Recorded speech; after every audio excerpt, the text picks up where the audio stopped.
আজ আমরা দেখতে চলেছি 2024 সালে রিলিজ হওয়া একটি অসাধারণ মুভি, যার নাম হলো আউটসাইড। এটি মূলত একটি জম্বি সার্ভাইভাল মুভি, যেখানে এমন একটি ভবিষ্যৎ পৃথিবীকে দেখানো হয়েছে যখন পুরো পৃথিবীতে ছড়িয়ে পড়েছিল ভয়ানক এক জম্বি ভাইরাস। সম্পূর্ণ পৃথিবীতে মাত্র হাতে গোনা কিছু মানুষই বেঁচে ছিল, এমনকি পুরো পৃথিবী পৌঁছে গিয়েছিল ধ্বংসের একদম দ্বার প্রান্তে। আমরা তো এখন পর্যন্ত অনেক ধরনের জম্বি মুভির গল্প দেখেছি, কিন্তু আজকের এই গল্পটি অনেক বেশি ইন্টারেস্টিং এবং ইউনিক।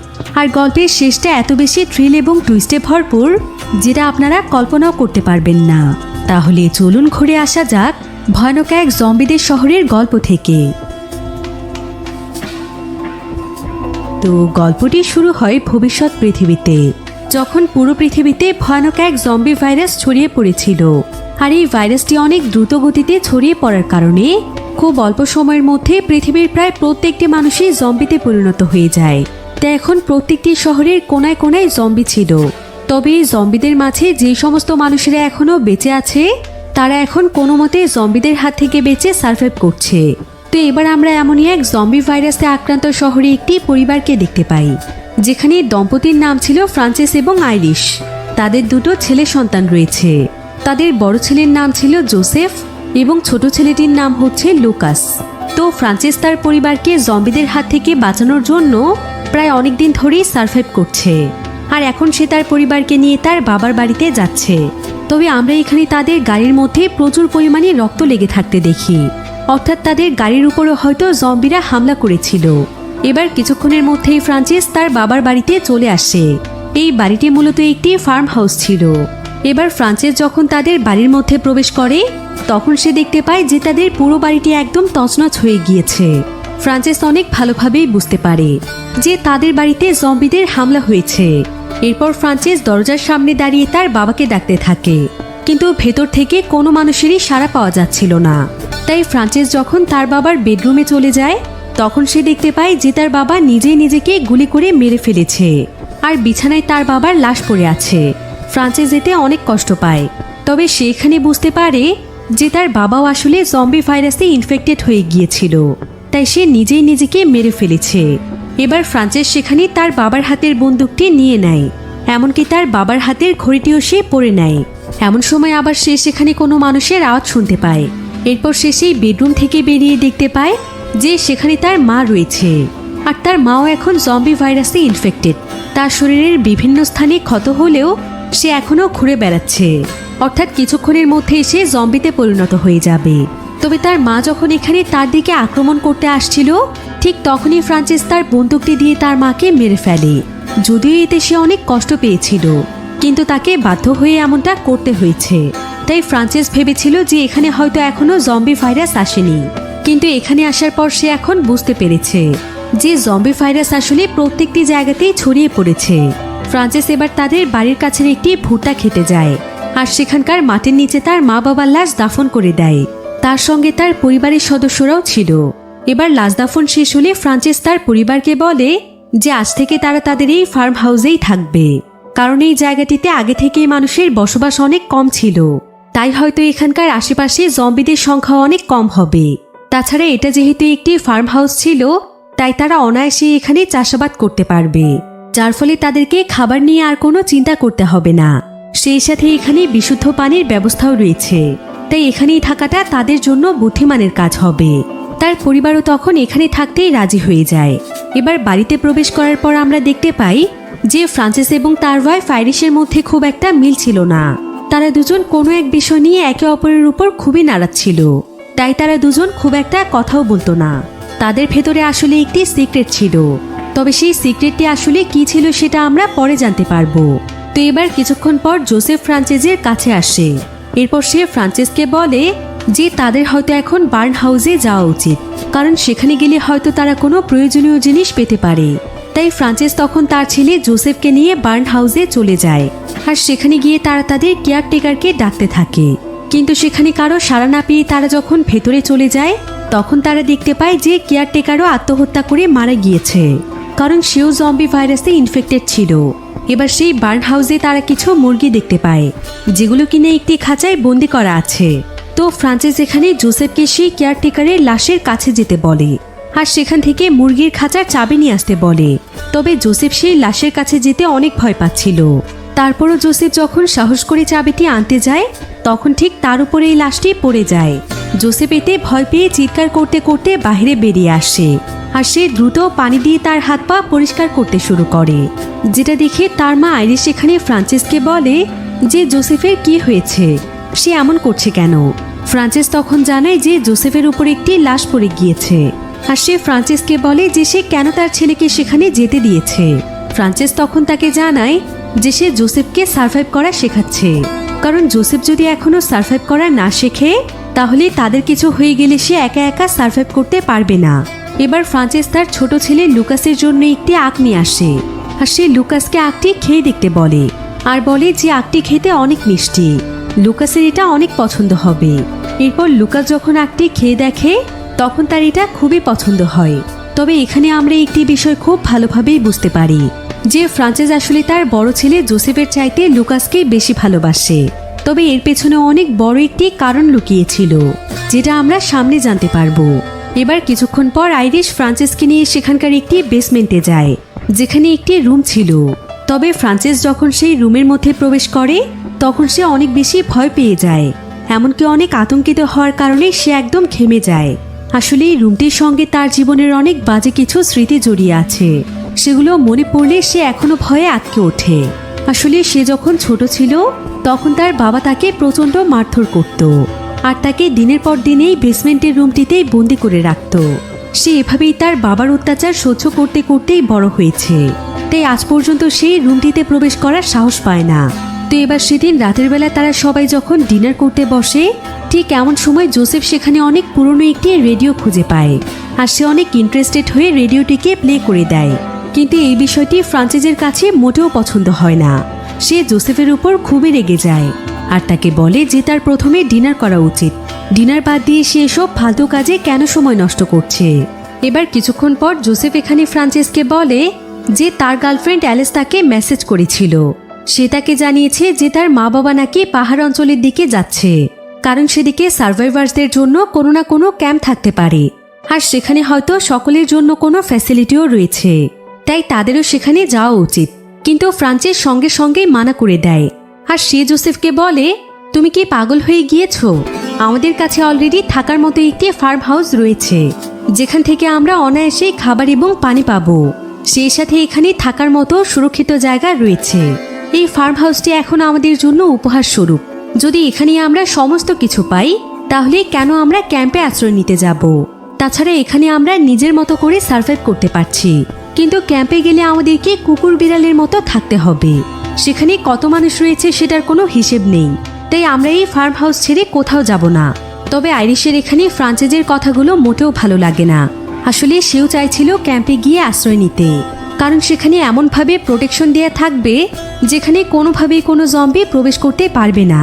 এতে তাদের জীবনের ঝুঁকি অনেক কম রয়েছে, কিন্তু এই ফার্ম হাউসে যে কোনো সময় জম্বি চলে আসতে পারে। এবার আইরিশ এবং ফ্রান্সিস যখন তাদের রুমে যায় তখন আইরিশ এখানে ফ্রান্সিসকে বলে যে সে কেন সব সময় জোসেফের সঙ্গে এমন আচরণ করে। সে তো চাইলে তার সঙ্গেও একটু নরম ভাষায় কথা বলতে পারে, কিন্তু ফ্রান্সিস তখন তাকে বলে যে সে যা করছে জোসেফের ভালোর জন্যই করছে, তাই এই ব্যাপারে আইরিশ যেন কোনো চিন্তা না করে। এবার রাতের বেলা ফ্রান্সিস যখন ঘুমোতে যায় তখন সে তার অতীত জীবনের কিছু স্মৃতি দেখতে পায়, যেখানে তার বাবা তার উপর অনেক টর্চার করছিল। আর টর্চারের মাত্রা এতটাই বেশি ছিল যে ফ্রান্সিস ঘুমের মধ্যেই ভয়ে আটকে ওঠে আর সে আতঙ্কিত হয়ে তার ওয়াইফ আইরিশকে চেপে ধরে। ফ্রান্সিস আজকে অনেক বেশি ভয় পেয়ে গিয়েছিল। ফ্রান্সিস তার ওয়াইফ আইরিশকে বলে তাদের আসলে সেই ক্যাম্পে যাওয়া উচিত, কারণ সে কোনোভাবেই এই ফার্ম হাউসে থাকতে পারছে না। সবসময় তাকে তার অতীতের খারাপ স্মৃতিগুলো তাকে ধাওয়া করছে, আর এভাবে চলতে থাকলে তার মানসিক অবস্থা খারাপ হয়ে যাবে।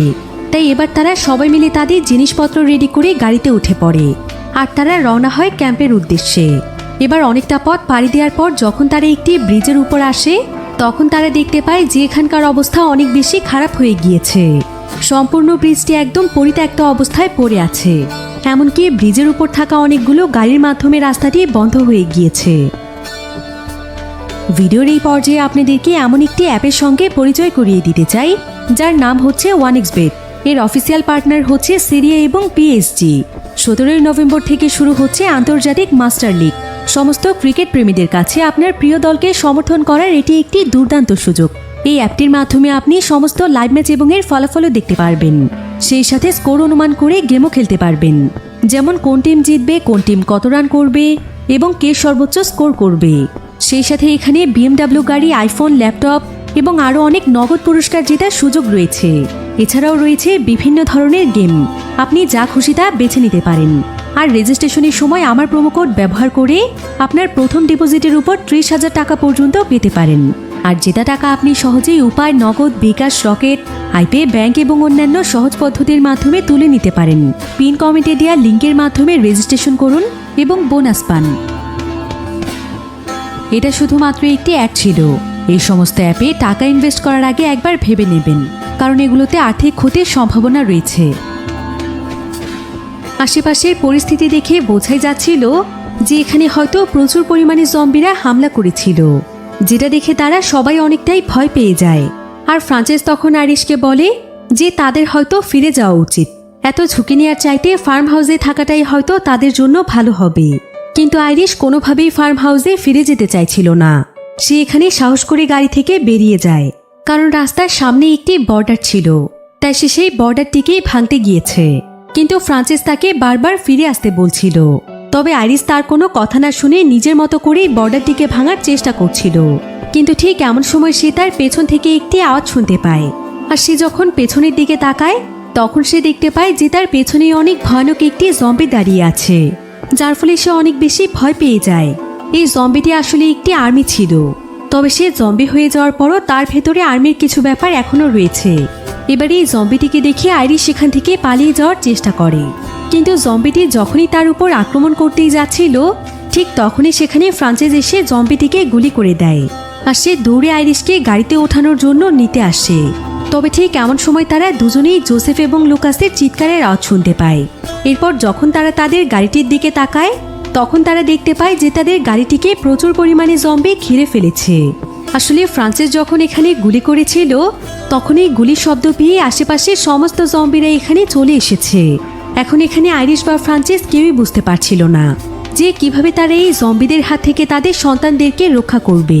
তবে ফ্রান্সিস এখানে তাদেরকে বাঁচানোর জন্য আরও একটি গুলি করে দেয়, যার ফলে জম্বিগুলো তখন তাদের দিকেই ছুটে আসতে শুরু করে। তবে ফ্রান্সিস এখানে একটি গ্রেনেড কুড়িয়ে পেয়েছিল, তাই সে তখন সেই জম্বিদের মনোযোগ আকৃষ্ট করে তাদের উপর সেই গ্রেনেডটি ছুঁড়ে মারে, যার ফলে বিস্ফোরণের কারণে প্রত্যেকটি জম্বি সেখানে মারা যায়।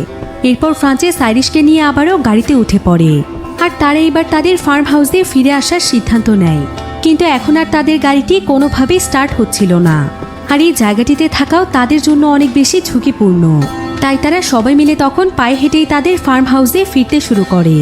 এখন তাদের কাছে এই জায়গা থেকে বের হওয়ার আর কোনো রাস্তাই ছিল না। এবার পরের দিন সকালে দেখা যায় ফ্রান্সিস একাই সেই ব্রিজটির কাছে আসে, আর সে তাদের সেই গাড়িটিকে ঠিক করার চেষ্টা করতে থাকে। আর অনেক সময় যাবৎ চেষ্টা করে সে শেষ পর্যন্ত গাড়িটিকে ঠিক করেই ফেলে।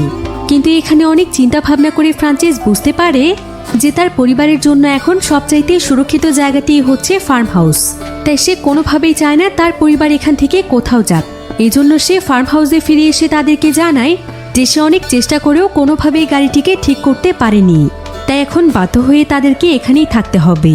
তবে তাদের ফার্ম হাউসটির ইলেকট্রিসিটি লাইন নষ্ট হয়ে গিয়েছিল, তাই ফ্রান্সিস অনেক চেষ্টা করে ফার্ম হাউসের ইলেকট্রিসিটি ঠিক করে ফেলে, যার ফলে পুরো ফার্ম হাউসটি একদম আলোকিত হয়ে যায়। এমনকি এখানে এসিও চলতে শুরু করে। আর সে এখানে তার পরিবারকে বিনোদন দেওয়ার জন্য সে তার বাচ্চাদের সঙ্গে সেখানে আনন্দ করতে থাকে, যাতে করে তারা যেভাবেই হোক এখানেই থাকতে চায়। কিন্তু এই পুরো ব্যাপারটি আইরিশ খুব ভালোভাবেই বুঝতে পেরেছিল যে ফ্রান্সিস হয়তো এই ফার্ম হাউসে থাকার জন্যই এত কিছু করছে। এবার রাতের বেলা ফ্রান্সিস তার রুমের টিভির মধ্যে একটি ডিভিডি প্লে করে, যেটা কিনা ছিল তার এবং আইরিশের বিয়ের ফুটেজ। ফ্রান্সিস খুব মনোযোগ দিয়ে সেই ফুটেজগুলো দেখছিল, আর আইরিশও দরজার পেছনে দাঁড়িয়ে এমনটাই করছিল। এই ফুটেজটি দেখার পর তাদের দুজনেরই তাদের অতীত জীবনের কথা মনে পড়ে যায়, যে একসময় তারা একে অপরকে কতটা ভালোবাসত, তাদের দুজনেরই একে অপরের প্রতি কতটা টান ছিল। কিন্তু হঠাৎ করেই তাদের সম্পর্কটা কেমন যেন নষ্ট হয়ে গিয়েছে। এসব কথা ভাবতে ভাবতেই তারা দুজনেই অনেক ইমোশনাল হয়ে যায়, আর তারা একে অপরের অনেক কাছাকাছি চলে আসে। অন্যদিকে আমরা জোসেফ এবং লুকাসকে দেখতে পাই। তারা তাদের রুমে বসে পুরনো কিছু অ্যালবাম দেখছিল। এবার হঠাৎ করে অ্যালবামের একটি ছবির মধ্যে তাদের চোখ পড়ে, যেখানে তাদের বাবা ফ্রান্সিসের সঙ্গে তার ভাই ছিল, যার নাম হচ্ছে ডিয়াগো। আর ডিয়াগো দেখতে একদম হুবহু জোসেফের মতোই ছিল। লুকাস তখন এই ছবিটি দেখে জোসেফকে বলে, জানো ভাইয়া, তোমাকে একদম হুবহু ডিয়াগো আঙ্কেলের মতোই লাগে। একথা শুনে লুকাসের মনটা একদম মোচড় দিয়ে ওঠে, আর সেখানে তার পরিবারের ব্যাপারে সমস্ত বিষয় একদম ভালোভাবেই বুঝে যায়। সে এটাও বুঝতে পারে যে তার মা বাবার মধ্যে কেন কোনো মিল নেই, কেন তারা সব সময় লড়াই করতে থাকে, আর কেনই বা তার বাবা তাকে খুব একটা পছন্দ করে না। আসলে জোসেফ ফ্রান্সিসের সন্তান ছিল না, সে আসলে তার ভাইয়ের সন্তান। তাই ফ্রান্সিস জোসেফের সঙ্গে সবসময় খারাপ আচরণ করে। তবে লুকাস ছিল তার নিজের সন্তান, তাই সে লুকাসকে বেশি ভালোবাসে। এখন এই বিষয়টি বুঝতে পেরে জোসেফ অনেক কষ্ট পায়। এবার পরের দিন সকালে দেখা যায় যে ফ্রান্সিস তার ওয়াইফ আইরিশের কাছে ক্ষমা চায়, কারণ সে এতদিন তাদের সঙ্গে অনেক খারাপ আচরণ করেছে, আর এটার জন্য সে এখন অনেক গিল্টি ফিল করছে। এবার আইরিশও এখানে ফ্রান্সিসের কাছে ক্ষমা চায়। সেও তার ভুল স্বীকার করে তাকে বলে যে সেও অনেক বড় অন্যায় করে ফেলেছে, যেটার কোনো ক্ষমা হয় না। তবে ফ্রান্সিস তখন তাকে বলে যে সে এখন চায় অতীতে যা কিছু হয়েছে সবকিছু ভুলে যেতে। সে আইরিশের সঙ্গে আবারও নতুনভাবে সবকিছু শুরু করতে চায়। সে এখন চায় শুধুমাত্র তাদের সন্তানদেরকে নিয়ে ভালো থাকতে, সবাই মিলে একসঙ্গে সুন্দর এক জীবন কাটাতে। এখানে তারা দুজনই তাদের সমস্ত ভুল বোঝাবুঝি মিটিয়ে নেয়, আর তারা একে অপরকে ক্ষমা করে দেয়। এবার ফ্রান্সিস সেখানকার মুরগির ফার্ম থেকে ডিম আনতে যায়, কিন্তু যখন সে সেখান থেকে ডিম সংগ্রহ করছিল, ঠিক তখনই সেখানে একটি হিংস্র কুকুর চলে আসে, আর কুকুরটি ফ্রান্সিসকে কামড় দিয়ে দেয়। এরপর ফ্রান্সিস রুমে আসলে আইরিশ তার হাতে ব্যান্ডেজ করে দেয়, আর আইরিশ সেখানে ফ্রান্সিসকে বলে তাদেরকে এখন যেভাবেই হোক ক্যাম্পে যেতে হবে, কারণ ফ্রান্সিসের যত দ্রুত সম্ভব চিকিৎসা নিতে হবে, তা না হলে কুকুরের কামড়ের কারণে সে রেবিস ভাইরাসে আক্রান্ত হয়ে যাবে। কিন্তু ফ্রান্সিস তাকে বলে যে তাকে এই বিষয় নিয়ে কোনো চিন্তা করতে হবে না, কারণ কুকুরটির গলায় বেল ছিল, অর্থাৎ কুকুরটি একটি পালিত কুকুর, তাই অবশ্যই কুকুরটির শরীরে ভ্যাকসিন দেওয়া আছে। অন্যদিকে আমরা জোসেফকে দেখতে পাই। জোসেফ সেই পুরাতন রেডিওটি নিয়ে বাইরে এসেছে, আর সে রেডিওটির মধ্যে সিগন্যাল পাওয়ার চেষ্টা করছে, যাতে করে সে বাহিরের কোনো নিউজ শুনতে পারে। আর অনেক সময় যাবৎ চেষ্টা করার পর সে কোনো মতে সিগন্যাল পেয়ে যায়। এরপর সে রেডিওতে ডেল্টা ক্যাম্প নামক একটি ক্যাম্পের ব্যাপারে শোনে, আর তখনই সিগন্যাল চলে যায়। জোসেফ তখন তার মা বাবাকে এই ক্যাম্পটির ব্যাপারে জানায়, যেখানে কিনা বর্তমানে অনেক মানুষ সার্ভাইভ করছে, আর সেখানে খাবার, পানি, ট্রিটমেন্ট সমস্ত কিছুর ফ্যাসিলিটি রয়েছে। কিন্তু একথা শুনে ফ্রান্সিস তখন বলে যে জোসেফ যেন তার এসব মন গড়া কাহিনী বানানো বন্ধ করে, কারণ পৃথিবীতে এখন কেউ বেঁচে নেই, আর পৃথিবীর পরিস্থিতিও এখন এমন নেই যে রেডিওতে এখন নিউজ করা হবে। তাই নিশ্চয়ই জোসেফ ক্যাম্পের ব্যাপারে ভুল কিছু শুনেছে। এবার রাতের বেলা তারা সবাই ডিনার করতে বসলে ফ্রান্সিস এখানে বলে যে এখন থেকে তারা কোনোভাবেই বাহিরে যাবে না, কারণ বাহিরের প্রত্যেকটি পদে পদে তাদের জন্য বিপদ রয়েছে। তাছাড়া এখন ক্যাম্প বলতে পৃথিবীতে কোনো জায়গা নেই, কারণ পুরো পৃথিবী এখন ধ্বংস হয়ে গিয়েছে, আর এই ধ্বংসময় পৃথিবীতে ক্যাম্প কে তৈরি করবে? তাই এখান থেকে বাইরে যাওয়ার কথা তারা যেন মাথা থেকে ঝেড়ে ফেলে। তার পরিবারের জন্য যা সিদ্ধান্ত নেওয়া প্রয়োজন সেটা সে নেবে, কারণ সে তাদের প্রত্যেকেরই ভালো চায়। এবার পরের দিন সকালবেলা দেখা যায় যে ফ্রান্সিসের কাছে জোসেফ আসে, আর জোসেফ এখানে ফ্রান্সিসকে বলে, আমি তোমাকে কিছু কথা বলতে চাই বাবা। আমি এখন বড় হয়েছি, আর আমার পরিবারের ব্যাপারে আমারও কিছু সিদ্ধান্ত রয়েছে, আমারও মতামত রয়েছে। আমি এখন ভালো মন্দ সব কিছুই বুঝতে শিখেছি, তাই আমিও দায়িত্ব নিয়ে আমার পরিবারের জন্য কিছু করতে চাই। তাই আমিও চাই সিদ্ধান্ত নেওয়ার স্বাধীনতা পেতে। কিন্তু ফ্রান্সিস তখন তাকে বলে, তোমার বয়স কত হয়েছে শুনি? কোনো সিদ্ধান্ত নেওয়ার মতো বয়স এখনো তোমার হয়নি। কিন্তু জোসেফ কোনোভাবেই বিষয়টি মানতে চাইছিল না। তাই ফ্রান্সিস তখন জোসেফকে কঠিন একটি প্রশ্ন করে। সে বলে, তুমি কত বড় হয়েছ শুনি? তুমি কি তোমার পরিবারকে বাঁচানোর জন্য কারো জীবন নিতে পারবে? জোসেফ বলে, হ্যাঁ, আমি সব করতে পারবো।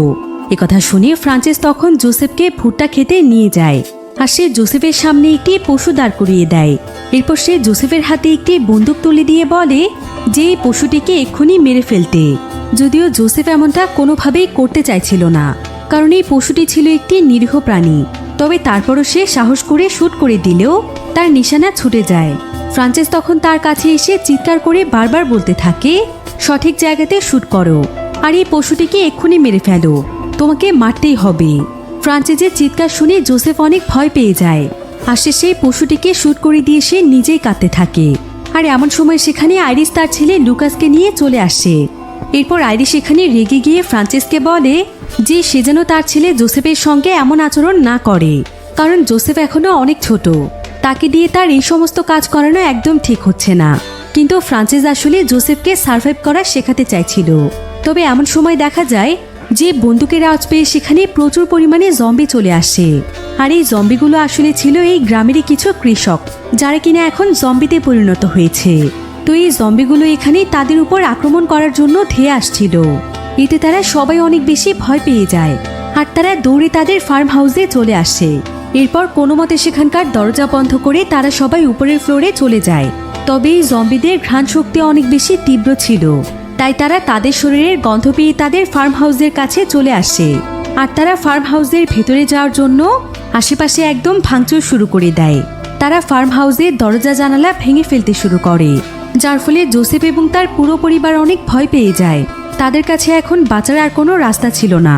তবে এমন সময় দেখা যায় যে তাদের ফার্ম হাউসের সামনে কেউ একজন একটি গাড়ি নিয়ে আসে, আর সে সেই গাড়িটির হর্ন বাজিয়ে জম্বিদেরকে আকৃষ্ট করে, যার ফলে জম্বিরা তখন সেখান থেকে সেই গাড়ির দিকে চলে যায়, যার ফলে জোসেফ এবং তার পরিবার এবারের মতো বেঁচে যায়। তবে ফ্রান্সেস সেই গাড়িটি দেখে সঙ্গে সঙ্গে চিনে ফেলে। সে বুঝতে পারে যে এটা কার গাড়ি। আসলে এই গাড়িটি ছিল তার বড় ভাই ডিয়াগোর গাড়ি, যে কিনা তাদেরকে সাহায্য করতে এসেছে। এবার সকাল হয়ে গেলে ফ্রান্সেস সঙ্গে সঙ্গেই তার ভাই ডিয়াগোকে খুঁজতে যায়, কারণ সে জানতো যে ডিয়াগো আশেপাশেই রয়েছে। এবার একটি নদীর কিনারায় গিয়ে সে ডিয়াগোকে খুঁজে পায়। তবে ফ্রান্সেস তাকে দেখে প্রচণ্ড রেগে যায়, আর সে ডিয়াগোর কাছে জানতে চায় যে সে এখানে কেন এসেছে। ডিয়াগো তখন তাকে বলে যে সে গতকাল রাতে তার মা বাবাকে দেখতে এসেছিল, কিন্তু ফ্রান্সেস তাকে জানায় যে মা বাবা এখন বেঁচে নেই, তারা এই জম্বি ভাইরাসের কারণে মারা গিয়েছে, তাই সে এখন এখান থেকে চলে যেতে পারে। কিন্তু ডিয়াগো বারবার ফ্রান্সেসের কাছে অনুরোধ করে যাতে করে তাকে সে তাদের সঙ্গে রাখে, কারণ সে তাদেরকে সাহায্য করতে পারবে। কিন্তু ফ্রান্সেস কোনোভাবেই রাজি হয় না। ডিয়াগো তখন তাকে বলে তুমি এত বছর আগের বিষয়টি এখনো মনে রেখেছো, তাছাড়া তুমিও জানো যে সেই ঘটনাটি একটা দুর্ঘটনা ছিল। সেদিন আমরা বাড়ির সবাই ড্রাঙ্ক ছিলাম, তাই কখন আইরিসের সঙ্গে আমার কি হয়ে গিয়েছে সেটা আমারও মনে নেই। আর জোসেফ আমাদের সেই দুর্ঘটনারই ফল, এখানে জোসেফের কোনো দোষ নেই। তাই তুমি দয়া করে জোসেফকে নিজের সন্তানের মতোই দেখো, আমার জন্য তাকে তুমি কষ্ট দিও না। কিন্তু ফ্রান্সেস তখন তাকে বলে আমার পরিবারের কারো নাম আমি তোমার মুখে শুনতে চাই না, তুমি চুপচাপ এখান থেকে চলে যাও। এই বলে সে ডিয়াগোর দিকে একটি বন্দুক তাক করে রাখে। তবে চলে যাওয়ার আগে ডিয়াগো তাকে একটি ম্যাপ দেয়, যেটার মাধ্যমে তারা কোনো রকমের ঝুঁকি ছাড়াই এখান থেকে বের হতে পারবে, আর বলে যে যদি কোনোদিন সে তার সিদ্ধান্তের পরিবর্তন করে তাহলে সে যেন তার পরিবারকে নিয়ে নর্থের দিকে যায়, কারণ সেখানে সার্ভাইভারদের জন্য ক্যাম্প রয়েছে, সেই সাথে সেখানে মানুষের জন্য সবকিছুই রয়েছে। সেখানে মানুষ একদম স্বাভাবিকভাবেই জীবনযাপন করছে। এসব বলে ডিয়াগো সেখান থেকে চলে যায়। কিন্তু এবার ডিয়াগো যে ম্যাপটি দিয়েছিল, ফ্রান্সেস সেই ম্যাপটিকে একটি লাইটারের মাধ্যমে পুড়িয়ে ফেলতে চাইছিল, কিন্তু কিছুক্ষণ পরে সে কিছু একটা চিন্তা করে ম্যাপটিকে রেখে দেয়। এবার ফ্রান্সেস সোজা ফার্ম হাউসে চলে আসে। এরপর সে আইরিশকে ডিয়াগোর একটি কোড দেখায়, যেটা দেখে আইরিশ খুব ভালোভাবেই বুঝতে পারে যে গতকাল রাতে তাহলে এখানে ডিয়াগো এসেছিল। আইরিশ তখন কোনো কিছু না বলে তার রুমে চলে যায়, যে কিনা তার পরিবারের সুরক্ষার জন্য সবকিছুই করছিল। ফ্রান্সেস খুব ভালোভাবেই জানতো যে কোনো সময় জম্বিরা তাদের উপর হামলা করতে পারে, তাই সে ফার্ম হাউসের দরজা জানালায় অনেক বড় বড় তক্তা লাগিয়ে দিচ্ছিল, যাতে করে জম্বিরা কোনোভাবেই এখানে প্রবেশ করতে না পারে। অন্যদিকে লুকাস খেলতে খেলতে সেখানকার বেসমেন্টে চলে যায়, যেখানকার ছোট্ট একটি জানালার কাছে একটি জম্বি ছিল। লুকাস এই জম্বিটিকে দেখে চিৎকার করে ওঠে। তবে আইরিশ দেখতে পায় যে এই জম্বিটি অনেক বেশি দুর্বল। আইরিশ তখন তার ছেলে লুকাসকে বলে যে ভয় পাওয়ার কোনো কারণ নেই, কারণ এই জম্বিটি খুবই বয়স্ক, তার নিজেরই ঠিক মতো চলার ক্ষমতা নেই, তাই সে মানুষের কোনো ক্ষতি করতে পারবে না। তবে দরজার পেছনে দাঁড়িয়ে ফ্রান্সেস আইরিশের কথাগুলো শুনছিল, তাই সে কিছুক্ষণ পরে সেই জম্বিটির পিছু করতে করতে একটি ভুট্টার খেতে চলে আসে। এরপর সে বিনা কারণে সেই জম্বিটির মাথা আলাদা করে ফেলে, আর সেটা নিয়ে সে তার পরিবারের কাছে এসে বলে এই দেখো বাইরে কত ভয়ানক জম্বিরা এখনো ঘুরছে, আর একটুর জন্য আমাকে একটি জম্বি মেরেই ফেলছিল, তাই আমি সেই জম্বির উপর আক্রমণ করেছি। তবে এখন বুঝতেই তো পারছো যে আমাদের জন্য এই ফার্ম হাউসই সবচাইতে নিরাপদ জায়গা। আমাদের এখান থেকে কোথাও যাওয়াটা একদম ঠিক হবে না, কারণ বাইরে কোনো মানুষ বেঁচে নেই, বেঁচে আছে শুধু জম্বি। কিন্তু আইরিশ এখানে ফ্রান্সিসের মিথ্যে কথা বুঝতে পারে, কারণ সেই জম্বিটিকে কিছুক্ষণ আগেই দেখেছিল, যে কিনা ছিল খুবই দুর্বল একটি জম্বি। তার পক্ষে কোনো মানুষের উপর আক্রমণ করা সম্ভব ছিল না। তবে আইরিশ একটি বিষয় খুব ভালোভাবেই বুঝে যায় যে ফ্রান্সিস এই কাজগুলো এই কারণেই করছে, যাতে করে সে তাদের সবাইকে এই ফার্ম হাউসেই রাখতে পারে, তারা যেন ভয়ে এখান থেকে কোথাও যেতে না চায়। কিন্তু জুলিয়া এই ব্যাপারটি কোনোভাবেই বুঝতে পারছিল না যে ফ্রান্সিস কেন তাদেরকে এখান থেকে কোথাও যেতে দিতে চায় না। এদিকে জোসেফেরও ফ্রান্সিসের ব্যবহারও অনেকটাই সন্দেহজনক লাগছিল। তাই ফ্রান্সিস যখন ফ্রেশ হওয়ার জন্য গোসল করতে যায়, জোসেফ তখন লুকিয়ে লুকিয়ে তার রুমে চলে আসে। আর সেখানে জোসেফ ডিয়াগোর দেয়া সেই ম্যাপটি দেখতে পায়, যেখানে সেই ক্যাম্পের রাস্তার নকশা দেয়া ছিল। আর এই ম্যাপটির মধ্যে এমন কিছু রাস্তার চিহ্ন দেয়া আছে যেখানে এখন পর্যন্ত কোনো ধরনের জম্বি পৌঁছয়নি। তাই এই ম্যাপটি ফলো করলে তারা অনায়াসে এই ক্যাম্পে পৌঁছতে পারবে। কিন্তু এমন সময় সেখানে ফ্রান্সিস চলে আসে, আর সে জোসেফের উপর রাগান্বিত হয়ে তাকে বেরিয়ে যেতে বলে। এবার সেদিন রাতের বেলা তারা সবাই যখন ডিনার করতে যায়, তখন তারা দেখতে পায় যে ফ্রান্সিস তাদের জন্য ক্রিসমাস পার্টির আয়োজন করেছে। যদিও আজকে কোনোভাবেই ক্রিসমাস ছিল না, বরং ক্রিসমাস আসতে এখনো প্রায় কয়েক মাস সময় বাকি। তাই ফ্রান্সিসের পরিবারের সবাই একদম অবাক হয়ে যায়। আইরিশ তখন তাকে বলে, সেপ্টেম্বর মাসে কিসের ক্রিসমাস? ফ্রান্সিস তখন তাকে বলে, আমি বলেছি আজকে ক্রিসমাস, তাই আজকেই ক্রিসমাস হবে।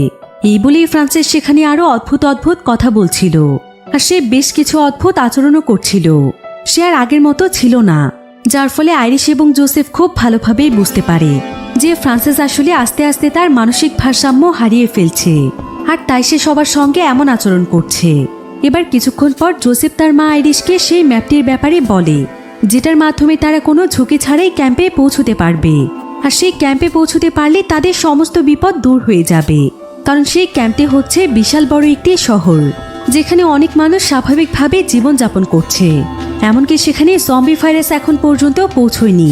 একথা শুনে আইরিশ তখন ফ্রান্সিসের কাছে ম্যাপটির ব্যাপারে জানতে চায়, কিন্তু ফ্রান্সিস এখানে বিষয়টি অস্বীকার করে।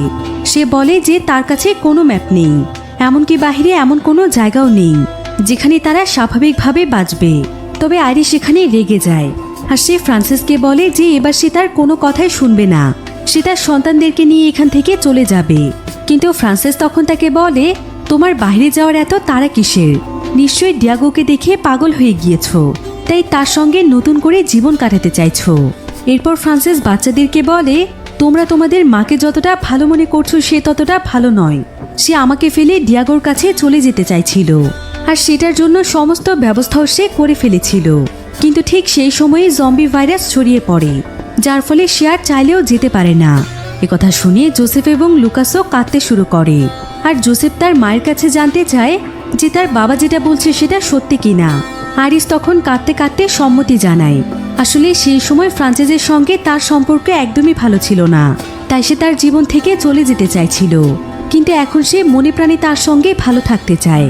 এবার ফ্রান্সিস তাদের সবাইকে সেই ম্যাপটি বের করে দেখায়, আর বলে যে এই ম্যাপটি তার কাছে, সে কোনোভাবেই তাদের কাউকে এখান থেকে বাইরে যেতে দেবে না।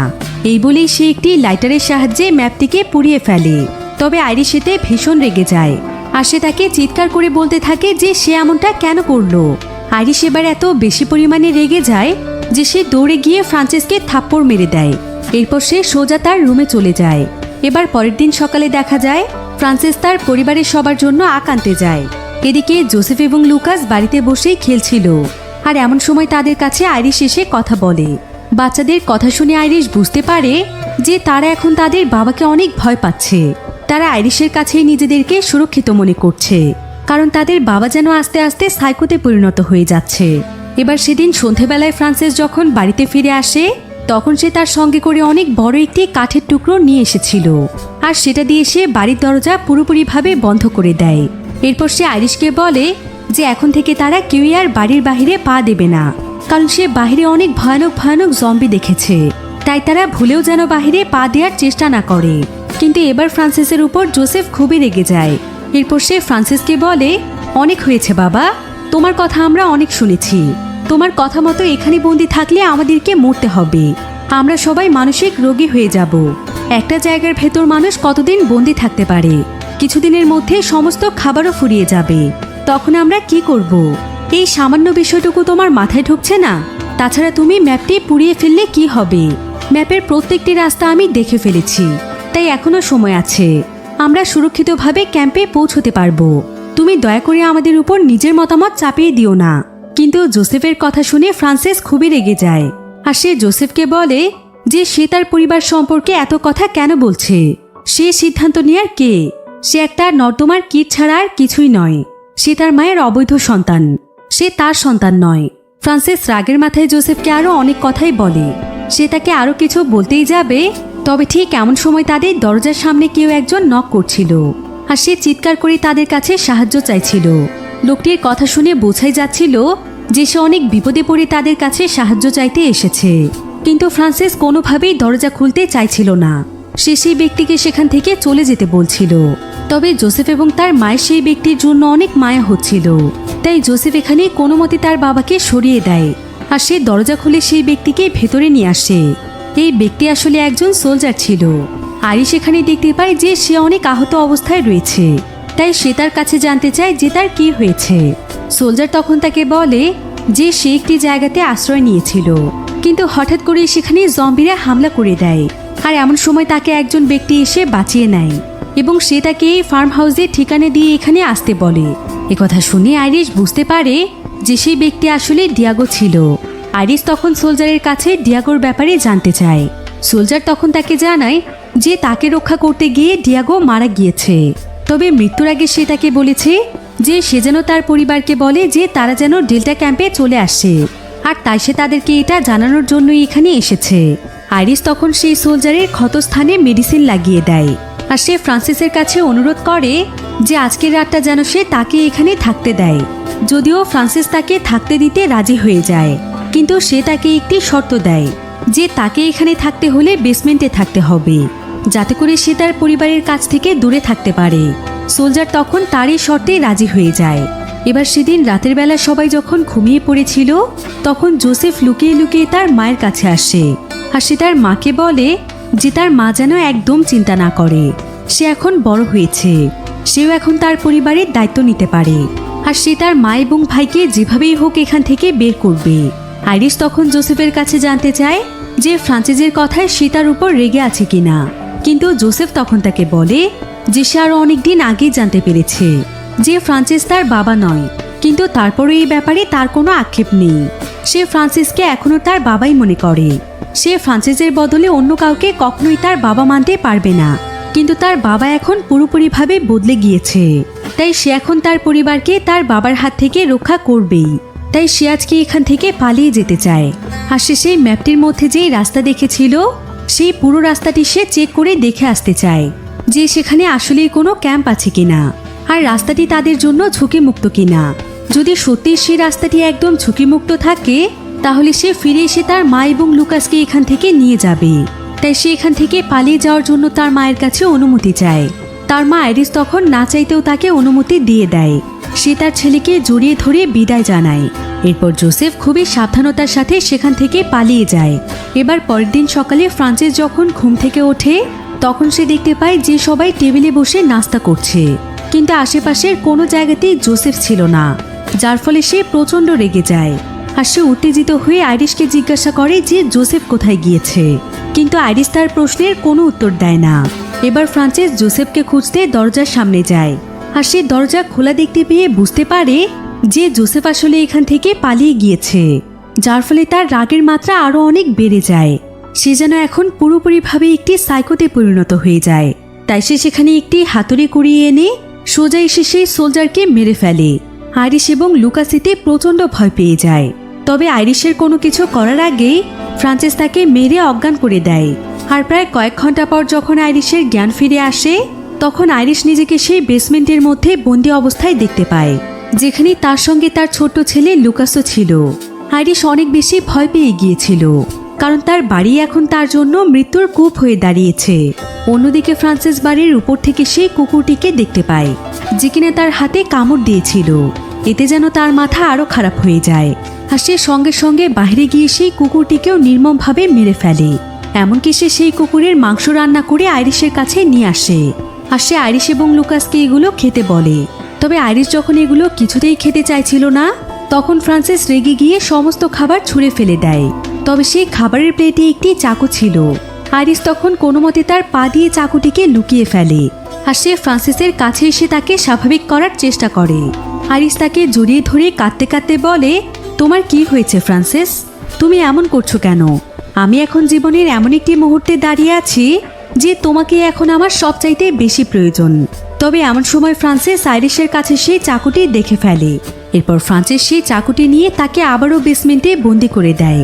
আইরিস তখন সেখানকার জানালা ভেঙে পালিয়ে যাওয়ার চেষ্টা করে, কিন্তু হঠাৎ করে সে পা পিছলে নিচে পড়ে যায়, যার ফলে সে আবারও সেখানে অজ্ঞান হয়ে যায়। আর কিছুক্ষণ পরে যখন তার জ্ঞান ফিরে আসে, তখন তার ছেলে লুকাস তাকে জিজ্ঞাসা করে যে তারা এখন কি করবে, তার বাবা কি তাদেরকে মেরে ফেলবে? আইরিস তখন তাকে বলে যে সে এমনটা কোনোভাবেই হতে দেবে না, তাদেরকে যেভাবেই হোক এখান থেকে পালাতে হবে। আইরিস তখন লুকাসকে জোরে জোরে চিৎকার করতে বলে, কারণ সে খুব ভালো করেই জানে যে ফ্রান্সিস তার ছেলেকে কতটা ভালোবাসে। তাই লুকাস যখন সেখানে চিৎকার করতে থাকে, ঠিক তখনই ফ্রান্সিস সেটা শুনতে পেয়ে দৌড়ে বেসমেন্টে চলে আসে। তবে ততক্ষণে আইরিস লুকাসকে নিয়ে লুকিয়ে পড়েছিল, আর এখানে সুযোগ পেয়ে আইরিস ফ্রান্সিসের উপর হামলা করে দেয়। এরপর সে লুকাসকে নিয়ে কোনো মতে বেসমেন্ট থেকে বেরিয়ে এসে সঙ্গে সঙ্গে বেসমেন্টের দরজা বন্ধ করে ফ্রান্সিসকে সেখানে বন্দি করে ফেলে। তবে ফ্রান্সিস যখন এই বেসমেন্টের মধ্যে বন্দি হয়ে যায়, ঠিক তখনই সে তার অতীত জীবনের ফ্ল্যাশব্যাক দেখতে পায়। সে তার বাবাকে তার সামনে সেই ভয়ঙ্কর রূপে দেখতে পায়, যেভাবে তার বাবা ছোটবেলায় তার উপর টর্চার করত। ফ্রান্সিস আসলে মন থেকে একজন ভালো মানুষই ছিল, কিন্তু এই ফার্ম হাউসে আসার পর থেকে এই ভয়ানক স্মৃতি তাকে তাড়া করে বেড়াচ্ছে, যার ফলে সে ভেতরে ভেতরে অনেক ডিপ্রেশনে ছিল। এমনকি তার ওয়াইফ এবং ভাইকে নিয়ে সে বহু বছর ধরেই ডিপ্রেশনে ভুগছে। সে কোনোভাবেই তাদের দুজনের বিষয়টি মানতে পারছিল না। যদিও সে আইরিশকে মুখে কিছু বলতো না, কিন্তু সে বহু বছর ধরে ভেতরে ভেতরে বিষয়টি নিয়ে অনেক কষ্টে ছিল। অর্থাৎ সবকিছু মিলিয়ে ডিপ্রেশনে থাকতে থাকতে সে সাইকো হয়ে গিয়েছে। অন্যদিকে আইরিশ প্রয়োজনীয় কিছু জিনিস নিয়ে লুকাসকে নিয়ে পালিয়ে যাওয়ার চেষ্টা করছিল, কিন্তু যখনই সে দরজা খুলে বাইরে তাকায়, তখন সে তার সামনে ডিয়াগোকে দেখতে পায়। কিন্তু ডিয়াগো এখন পুরোপুরিভাবে একটি জম্বিতে পরিণত হয়েছে। আইরিশ তখন ভয় পেয়ে তার ছেলেকে নিয়ে লুকিয়ে পড়ার চেষ্টা করে, কিন্তু ততক্ষণে ডিয়াগো তাদের ফার্ম হাউসের ভেতরে চলে আসে, আর এখানে এসে সে সঙ্গে সঙ্গে লুকাসের হাতে কামড় দিয়ে দেয়। আইরিশ এখানে তার ছেলে লুকাসকে বাঁচানোর আপ্রাণ চেষ্টা করছিল। অন্যদিকে বেসমেন্টের ভেতর থেকে ফ্রান্সিস তার ছেলের চিৎকারের আওয়াজ শুনতে পায়। এতে যেন সে একদম পাগলের মতো হয়ে যায়, আর সে কোনো মতে বেসমেন্টের দরজা ভেঙে বাইরে চলে আসে। এরপর সে ডিয়াগোকে গুলি করে মেরে ফেলে। এবার ফ্রান্সিস আইরিশের কাছে জানতে চায় যে সে তার সঙ্গে এমনটা কেন করেছে, কিন্তু এমন সময় সেখানে লুকাস চলে আসে, আর সে তার মা বাবাকে তার হাত দেখায়, যেখানে জম্বি তাকে কামড় দিয়েছিল। এটা দেখে আইরিশ এবং ফ্রান্সিস দুজনই অনেক ভয় পেয়ে যায়। ছেলের এই অবস্থা দেখে ফ্রান্সিস একদম স্বাভাবিক হয়ে যায়, আর সে আইরিশকে বলে যে যেভাবেই হোক তার ছেলেকে বাঁচাতে। আইরিশ এবার তার ছেলেকে জম্বি হওয়ার হাত থেকে বাঁচানোর জন্য সঙ্গে সঙ্গে তার হাতটি কেটে ফেলে, যাতে করে ভাইরাস তার শরীরে ছড়িয়ে পড়তে না পারে। এরপর আইরিশ লুকাসের হাতটিকে ব্যান্ডেজ করে দেয়। তবে ফ্রান্সিস তার ছেলের এই অবস্থায় অনেক কষ্ট পেয়েছিল, সে সেখানে প্রচণ্ড কাঁদছিল। এমন সময় আইরিশ তাকে বলে যে যেভাবেই হোক একটি গাড়ি নিয়ে আসতে, কারণ তাদেরকে এখন দ্রুত ক্যাম্পে যেতে হবে, যেখানে ডক্টর রয়েছে। ফ্রান্সিস তখন সঙ্গে সঙ্গে বেরিয়ে পড়ে। সে দৌড়ে সেই ব্রিজটির কাছে চলে যায়, যেখানে তাদের গাড়িটি রয়েছে। তবে সেই ব্রিজের উপরেই আবার দাঁড়িয়েছিল জোসেফ, তার হাতে একটি বন্দুক ছিল। জোসেফ এখানে ফ্রান্সিসকে দেখে একদম ভয় পেয়ে যায়, আর ফ্রান্সিসের পুরো শরীরে রক্ত দেখতে পেয়ে জোসেফ মনে করে যে ফ্রান্সিস হয়তো তার মাকে মেরে ফেলেছে। তাই সে রাগের মাথায় তাকেও গুলি করে দেয়, কিন্তু পরক্ষণেই তার অনেক কষ্ট হচ্ছিল। তাই সে দ্রুত তার বাবার কাছে গেলে ফ্রান্সিস তাকে বলে যে তার মা একদম ঠিক আছে, কিন্তু তার ভাই লুকাসের অবস্থা ভালো নয়। তাই সে যেন দ্রুত গাড়ি নিয়ে সেখানে চলে যায়। কিন্তু জোসেফ এখানে তার বাবার জন্য অনেক কাঁদছিল। তবে এখন অনেকটাই দেরি হয়ে গিয়েছে, তার বাবা এখন মৃত্যুর কোলে ঢলে পড়ছে। ফ্রান্সিস তখন এখানে জোসেফকে শেষবারের মতো আদর করে। যদিও সে জোসেফের সঙ্গে সবসময় রাগ দেখিয়েছে, কিন্তু জোসেফ তার কাছ থেকে দূরে যাওয়ার পরই সে বুঝতে পেরেছে যে সে জোসেফকে আসলে লুকাসের মতোই ভালোবাসে। সে কোনোদিনও তাকে ঘৃণা করতে পারেনি, সে তাকে নিজের ছেলেই মনে করেছে। জোসেফকে এ কথা বলতে বলতে ফ্রান্সিসের সেখানেই মৃত্যু হয়ে যায়।